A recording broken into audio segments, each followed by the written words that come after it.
Hi friends, welcome back to my channel. మీరు కనుక నా ఛానల్ ఫస్ట్ టైం చూస్తున్నారా అయితే సబ్స్క్రైబ్ చేసుకోండి. అలాగే పక్కనే ఉన్న బెల్ ఐకాన్ని క్లిక్ చేసేయండి ఫ్రెండ్స్. ఈరోజు ఎపిసోడ్ అయితే సూపర్గా అదిరిపోబోతుంది. ఎక్కడా కూడా స్కిప్ చేయకుండా మొత్తం చూసేయండి ఫ్రెండ్స్. అప్పుడే మీరు ఎంజాయ్ చేయగలుగుతారు. నచ్చినట్లయితే చిన్న లైక్ ఇచ్చి ఎంకరేజ్ చేసేయండి. ఇక ఎపిసోడ్లోకి అయితే వెళ్ళిపోదాం. ఈ ఎపిసోడ్ స్టార్ట్ అవగానే కావ్య అయితే ఇక యామినికి దిమ్మ తిరిగిపోయేలాగా ఇక షాక్ ఇవ్వాలని ఇక గట్టిగా ఒక ప్లాన్ అయితే వేస్తుంది. ఇక రాజుని ఇక అనుమానిస్తున్నట్టు, మీరు ఒక్కరే వచ్చారా లేదంటే ఇంకెవరితోనైనా వచ్చారా, నాకేమన్నా అబద్ధాలు చెప్తున్నారా అని చెప్పి అడుగుతూ ఉంటే రాజ్ అదేమీ లేదండి, నేను ఇక్కడ ఒక్కడనే ఉన్నాను, మీతో పాటు మీతో ఆఫీస్కి వచ్చి టైం అంతా మీతో స్పెండ్ చేస్తాను కళావతి గారు అని చెప్పి ఇక రాజ్ కూడా యామినితో వచ్చిన సంగతం దాచిపెడతాడు. ఇక రూమ్స్ అయితే కావ్యకి అలాగా ఒక రూము, అటువైపు యామినితో ఒక రూమ్ అయితే ఉంటుంది.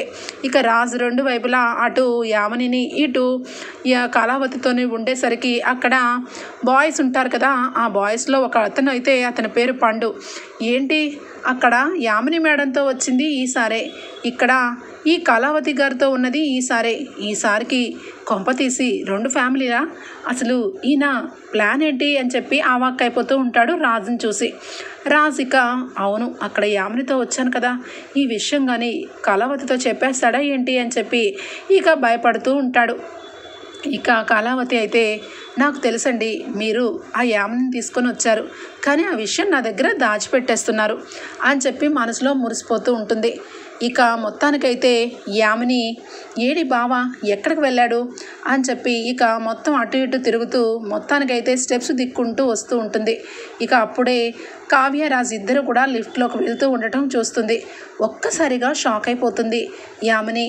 ఏంటి ఈ కావ్య ఇక్కడ కూడా వచ్చిందనమాట, అందుకేనా ఫ్రెండు అని చెప్పి ఇక నన్ను వదిలేసి బయటకు వెళ్తున్నాడు, చెప్తాను అని చెప్పి యామిని అయితే మనసు లోపల ఉడికిపోతూ ఉంటుంది.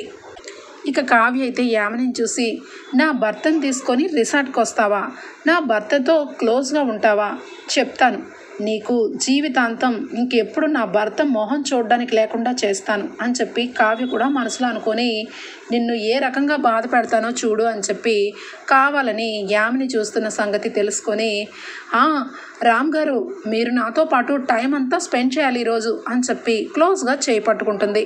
అంతే రాజ్కి ఒక్కసారిగా మనసులో కళావతి గారు నా చేయి పట్టుకున్నారు అని చెప్పి ఇక హ్యాపీగా ఫీల్ అవుతూ ఒక్కసారిగా కావ్య కళ్ళల్లో కళ్ళు పెట్టి చూస్తూ ఉంటాడు. ఇక ఇద్దరు కూడా అలాగే కళ్ళల్లో కళ్ళు పెట్టుకొని చూస్తూ కిందికైతే లిఫ్ట్లో దిగిపోయి వెళ్ళిపోతారు. ఇక యామినికైతే చాలా కోపంతో రగిలిపోతూ, ఏంటి నాతో వచ్చిన బావ దాంతోపాటు కిందకు వెళ్ళాడు, ఇప్పుడు దాన్ని ఏం చెయ్యాలి నేను అని చెప్పి ఇక బాధపడుతూ ఉంటే పండు వస్తాడు. ఇక బాయ్ వచ్చి, మేడం మీకు ఒక విషయం చెప్పాలి అనగానే, ఏ విషయం అనగానే, మీతో వచ్చిన సార్ ఇక మీతో పాటు ఉండకుండా వేరొక రూమ్ తీసుకున్నారు మేడం అనగానే, అవును నాకు తెలుసు, కానీ నువ్వు నాకు ఒక హెల్ప్ చేయాలి అని చెప్పి అంటుంది. ఏ హెల్ప్ చేయాలి మేడం, చెప్పండి మేడం అని చెప్పి అనగానే, వాళ్ళు రూమ్లోకి వచ్చినప్పటి నుంచి వెళ్ళే వరకు వాళ్ళని అబ్జర్వ్ చేస్తూ ఉండు, నీకు నేను ఒక్కొక్క రోజుకి ఎంతెంత టిప్ ఇస్తానో నువ్వే ఊహించలేవు అని చెప్పి ఆ పండుని అయితే ఇక స్పైలాగా వాడుకుంటుంది యామిని. ఇక రాజ్కి వెంటనే కూడా కాల్ చేస్తుంది. ఇక ఫోన్ చేసిన వెంటనే ఇక కట్ చేసి, పదండి కళావతి గారు అని చెప్పి కారులో నుంచి కళావతితో బయటికి వెళ్ళిపోతాడు రాజ్ అయితే. ఇక వెంటనే కావ్య, నాకు తెలుసండి మీ మనసుని నేను అర్థం చేసుకోగలను, మీ మనసు నిండా నా మీద ప్రేమ ఉంది మీకు, కానీ గతం గుర్తులేక ఆ రాక్షసి యామినితో ఈ రిసార్ట్కి వచ్చారు, మీరు శ్రీరామచంద్రుడండి అని చెప్పి మనసులో మురిసిపోతూ ఉంటుంది. ఇక ఆఫీస్లోకి ఏ రకంగా తీసుకొని వెళ్ళాలి, ఈయనకి అందరూ తెలుసు, అందరూ ఈయనని చూసి గుడ్ మార్నింగ్ సార్ అని చెప్పి చెప్తారు. ఇక ఈయన బ్రతికే ఉన్నారని తెలుసుకుంటారు. అప్పుడు ఇక మొత్తానికి అందరూ కూడా వచ్చి సార్ అని చెప్పేసరికి ఈయన ఏమైపోతారు, ఇప్పుడు ఏం చెయ్యాలి అని చెప్పి కావ్య, అది రామ్ గారు ఈరోజు నా మూడ్ అస్సలు బాగాలేదండి, ఆఫీస్కి వెళ్ళాలని లేదు, మరి ఇంకెక్కడికైనా వెళ్దామా అని చెప్పి ఇక కావ్య అడుగుతుంది. ఆ మాటకి రాజ్ మురిసిపోతూ, ఎగ్జాక్ట్గా నాకు అలాగే అనిపిస్తుందండి, ఆఫీస్కి వెళ్ళి బోర్ కొడుతుంది, నేను మిమ్మల్ని సర్ప్రైజ్ చేస్తాను, వేరే చోటకు వెళ్దామండి అనగానే, మీరు ఎవరో ఫ్రెండ్తో కలిసి వచ్చానన్నారు, మరి ఆ ఫ్రెండ్ ఫీల్ అవుదా అనగానే, ఎవరు ఎవరు లేరు, అది మామూలు ఫ్రెండ్ అంతే, అంత ఫీల్ అయ్యే ఫ్రెండ్స్ ఎవరు లేరు కళావతి గారు అని చెప్పి రాజ్ అయితే పర్మనెంట్గా ఫోన్ని స్విచ్ ఆఫ్ చేసేసి ఇక కావ్యని తీసుకొని బయటకు వెళ్తాడు.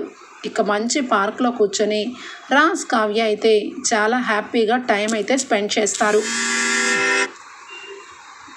ఇక వెంటనే పండు అయితే ఇక వాళ్ళతో పాటు మొత్తం చూసి, మేడం వీళ్ళు పార్క్లో ఉన్నారు మేడం, మిమ్మల్ని టోకరా వేసి ఇక్కడ ఈ మేడంతో హ్యాపీగా టైం స్పెండ్ చేస్తున్నారు మేడం అని చెప్పి చెప్పగానే ఇక వెంటనే కూడా కోపంతో యామిని అక్కడికి వస్తుంది. ఇక రాజ్ దగ్గర యామినిని ఇక రాజ్ కావ్యని చూసి యామిని అయితే అస్సలు భరించలేదు. ఇప్పుడు ఏం చెయ్యాలి నేను అని చెప్పి కావాలని ఇక వాళ్ళు చూస్తున్నారని కూడా చూడకుండా ఇక నడుచుకుంటూ రావటం గమనిస్తుంది కావ్య అయితే. ఏమండి యామిని గారు మీరేంటి ఇక్కడ అనగానే, మీరేంటి ఇక్కడ అని చెప్పి ఇక ఎదురు ప్రశ్నిస్తుంది యామిని. బావా ఇక్కడున్నావా అనగానే, అవును యామిని నువ్వేంటి ఇక్కడ అని చెప్పి అనగానే, నేను అదే అడుగుతున్నాను బావా, నీతో టైం స్పెండ్ చేయాలని నేను ఇక్కడికి తీసుకొస్తే రిసార్ట్కి, నువ్వేమో ఇక్కడ కళావతి గారితో టైం స్పెండ్ చేస్తున్నావు, ఇదేమీ బాగలేదు బావా అనగానే, అయ్యో కళావతి, అయ్యో యామిని నేనేమి కావాలని టైం స్పెండ్ చేయట్లేదు, ఏదో ఫ్రెండ్ కదా అని చెప్పి పలకరించడానికి వచ్చాను, అయినా ఈ మాత్రం దానికి నువ్వు బాధపడితే ఎలాగా, నేను వస్తాను కదా నువ్వు వెళ్ళు అని చెప్పి అంటాడు. లేదు బావా నేను కూడా ఇక్కడే ఉందానికి వచ్చాను, నా మనసు అస్సలు బాగాలేదు బావా అని చెప్పి అనగానే, సరే ఏమైంది ఇప్పుడు అని చెప్పి మొత్తానికైతే ఇక కావ్య రాజు ఇద్దరు క్లోజ్గా ఉండటం చూసి భరించలేక విడగొట్టడం కోసం వస్తుంది.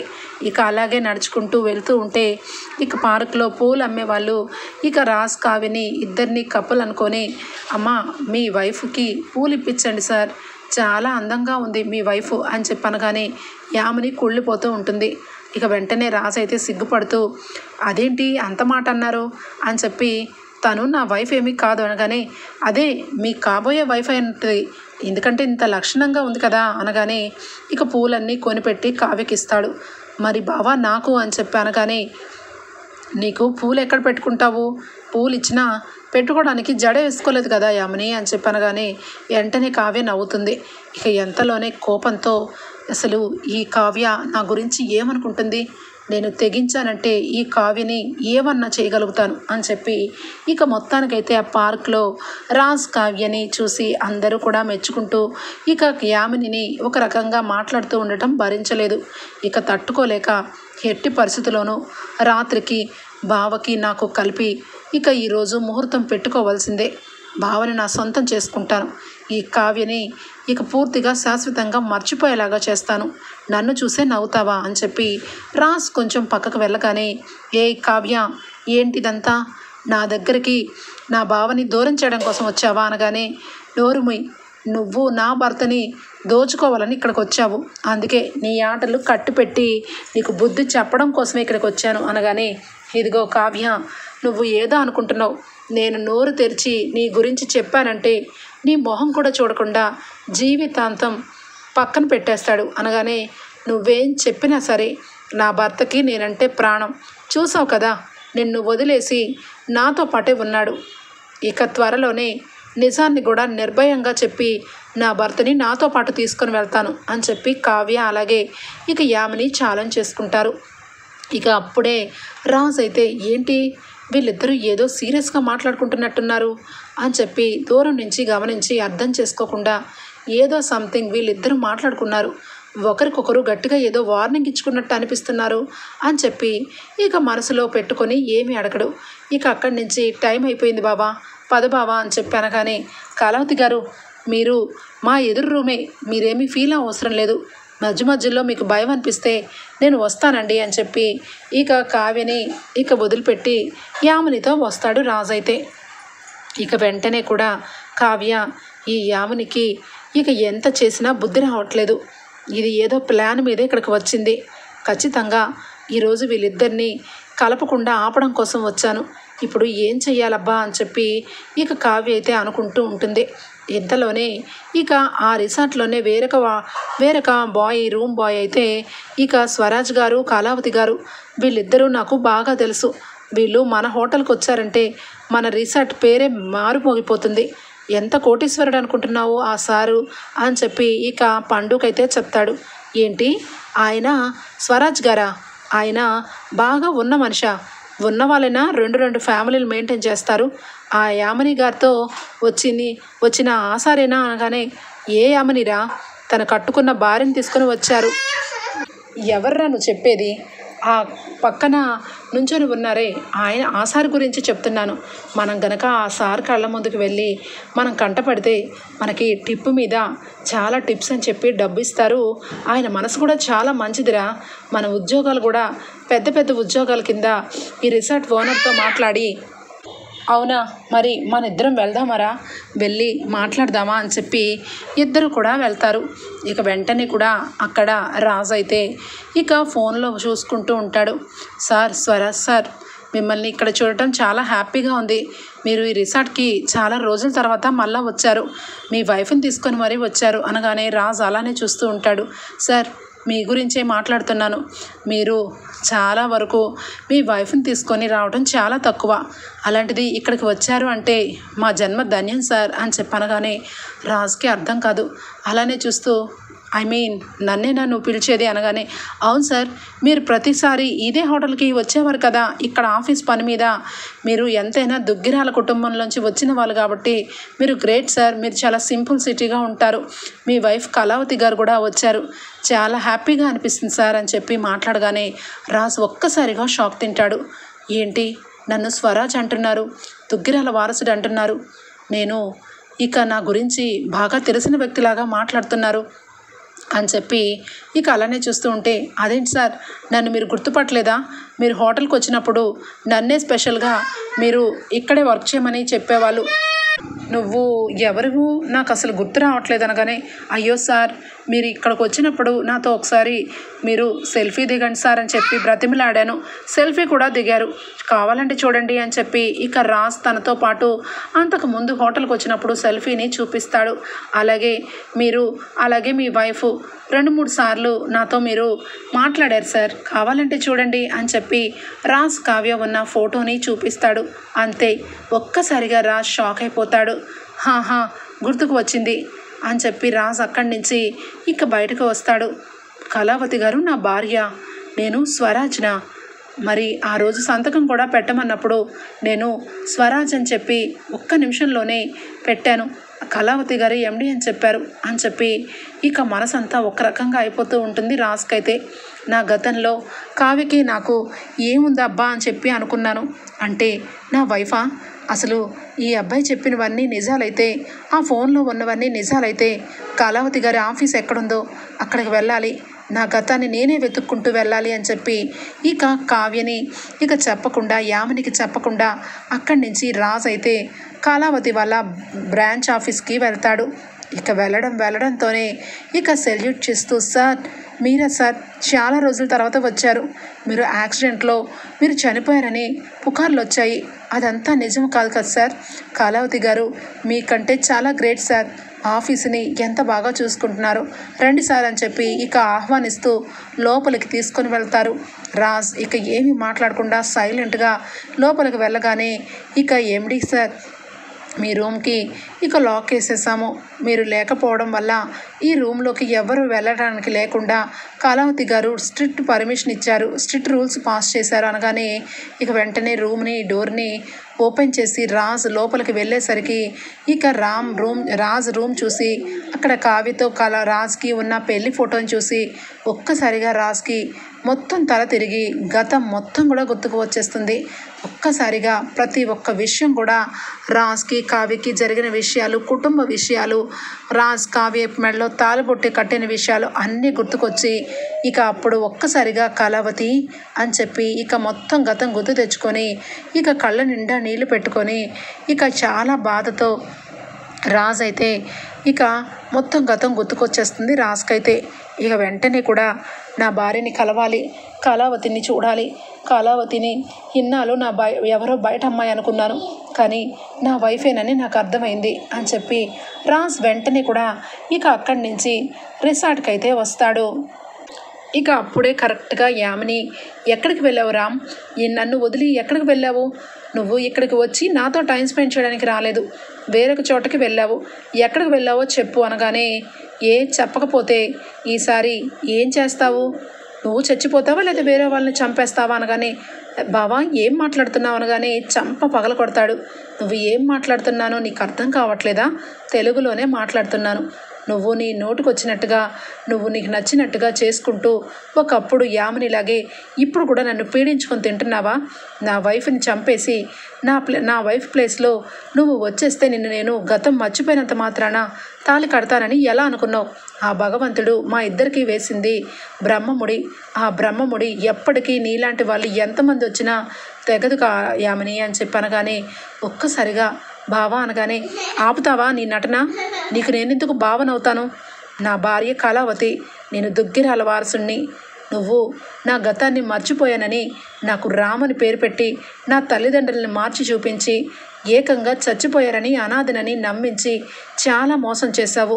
నీలాంటి మోసగత్తిని ఏం చేసినా పాపం లేదు అనగానే ఎంతలోనే కావ్య ఇవ్వండి అని చెప్పి బయటికి వస్తుంది. ఒక్కసారిగా కళావతి అని చెప్పి గట్టిగా పట్టుకుని ఏడ్చేస్తాడు. ఇక భరించలేదు యామిని అయితే వెంటనే, కావ్య, నువ్వు నా రాజ్ని మీ ఇద్దరు ఒకటైపోతే మరి నేను ఎంతగా ప్రేమించాను, నా ప్రేమ అర్థం కావట్లేదు బావా నీకు అనగానే, చెప్పాను కదా యామిని, నువ్వు చేసిన మోసానికి నిన్ను చంపేయాలి, కానీ ఆడదానవని వదిలేస్తున్నాను. ఈ జన్మలోనే కాదు ఏ జన్మలో కూడా నువ్వు నన్ను ఎప్పటికీ కూడా పెళ్లి చేసుకోవాలని ప్లాన్ చేయొద్దు. ఎందుకంటే నా మనసులో ఎప్పటికీ కూడా కళావతినే స్థిరంగా ఉంటుంది అనగానే ఒక్కసారిగా ఇక కావ్య ఆనంద బాష్పాలతో, ఏమండి ఏం మాట్లాడుతున్నారండి అనగానే, కావ్య, నువ్వు నా దగ్గర గతం మర్చిపోయినా కూడా బయట అమ్మాయిలాగా నువ్వు దూరంగా ఉన్నా ఆ దేవుడు నువ్వు నన్ను ఎప్పుడూ దగ్గర మనిషిలాగే అనిపించావు. అందుకే ఈరోజు నాకు అంతా గతం గుర్తుకు వచ్చింది. నేను ఆఫీస్కి వెళ్ళొస్తున్నాను. నేను నా గతాన్ని వెతుక్కుంటూ వెళ్ళాను. చివరాఖరికి మన బంధాన్ని అన్ని విషయాలు గుర్తుకు తెచ్చుకొనే వచ్చాను అని చెప్పి ఇద్దరు కూడా చాలా హ్యాపీగా ఫీల్ అవుతారు. ఇక యామిని అయితే ఏమి మాట్లాడలేక ఏమి చెయ్యలేక ఒక్కసారిగా, కావ్య, రాజ్ ఎప్పటికీ కూడా నీకు దక్కనివ్వను. నీకే కాదు మీ ఇద్దరు కూడా కలిసి ఉండేలాగా చేయను. ఇది ఈరోజు నేను మాట్లాడుతున్న మాట కాదు. నేను ఖచ్చితంగా అనుకున్నది సాధిస్తాను. మర్యాదగా నాకు రాజుని వదిలేసి నువ్వు వెళ్ళిపో, లేదంటే నీ ప్రాణాలు తీస్తాను అని చెప్పి రివాల్వర్ తీసి భయపెడుతూ ఉంటుంది. ఇక అప్పుడే కరెక్ట్గా మొత్తానికైతే అప్పు వస్తుంది. అప్పు రావడంతోనే అరెస్ట్ చేయండి అనగానే ఇక వెంటనే 2 చేతులకి సంకెళ్ళు వేస్తారు. ఇక వెంటనే, బావా, అక్క, ఇలాంటి దాంతో మాటలేంటి? ఇలాంటి దాన్ని ఏం చెయ్యాలో నాకు బాగా తెలుసు అనగానే, అప్పు నువ్వేంటే ఇక్కడ అనగానే, అక్క, నిన్ను చంపాలని చూసిన ఈ యామిని బండారం మొత్తం కూడా ఆ కిల్లర్ గాడు బయట పెట్టాడు. ఇది డబ్బులు ఇచ్చి నీ ఫోటో ఇచ్చి నిన్ను చంపమని ప్లాన్ చేసింది. ఆ దేవుడి దయ వల్ల నువ్వు బ్రతికావు. ఇలాంటి దాన్ని అరెస్ట్ వారెంట్తోనే రావాలని అరెస్ట్ వారెంట్తోనే వచ్చాను. నడు పద అని చెప్పి ఇక మొత్తానికైతే యామినిని రిసార్ట్లో అరెస్ట్ చేస్తుంది అప్పు. రాజ్, కావ్య హ్యాపీగా ఒక్కటవుతారు. సార్, ఈ విషయాలు ఏమీ తెలియక మిమ్మల్ని తప్పు పట్టాను సార్. మీరు మేడం గారిని అవాయిడ్ చేసి వేరొక ఫ్యామిలీతో ఉన్నారని అపార్థం చేసుకున్నాను సార్. నన్ను క్షమించండి సార్ అని చెప్పి ఇక రిసార్ట్లో ఉన్న పండు అయితే రాజ్కి సారీ అడుగుతాడు. ఇక వెంటనే కావ్య, పర్వాలేదు, మీకు నిజం తెలియదు కదా అని చెప్పి అనగానే, మేడం, చిన్న సర్ప్రైజ్ మేడం, సార్కి గతం గుర్తులేదని మాకు తెలియదు, కానీ రాజ్ సార్ ఈరోజు నార్మల్ మనిషి అయ్యారంటే చాలా సంతోషంగా ఉంది అనగానే, ఈరోజు నిజంగా ఒక పండగలాగా అనిపిస్తుంది నాకు కూడా అని చెప్పి కావ్య అంటూ ఉండగానే ఇక రాజ్కి కావ్యకి దండలు తీసుకొచ్చి ఆ రిసార్ట్లోనే దండలు మార్పిస్తారు. ఇక అక్కడ ఉన్న వాళ్ళందరూ కూడా ఇక రాజ్, కావ్య ఒక్కటవుతారు. ఇక మొత్తానికైతే యామిని అరెస్ట్ అవుతుంది. ఇక రాబోయే ఎపిసోడ్స్లో ఏం జరగబోతుందో ముందుగానే తెలుసుకోవాలనుకుంటే ఇక్కడే మా ఛానల్ని సబ్స్క్రైబ్ చేసుకోండి friends. Bye, take care, thank you for watching.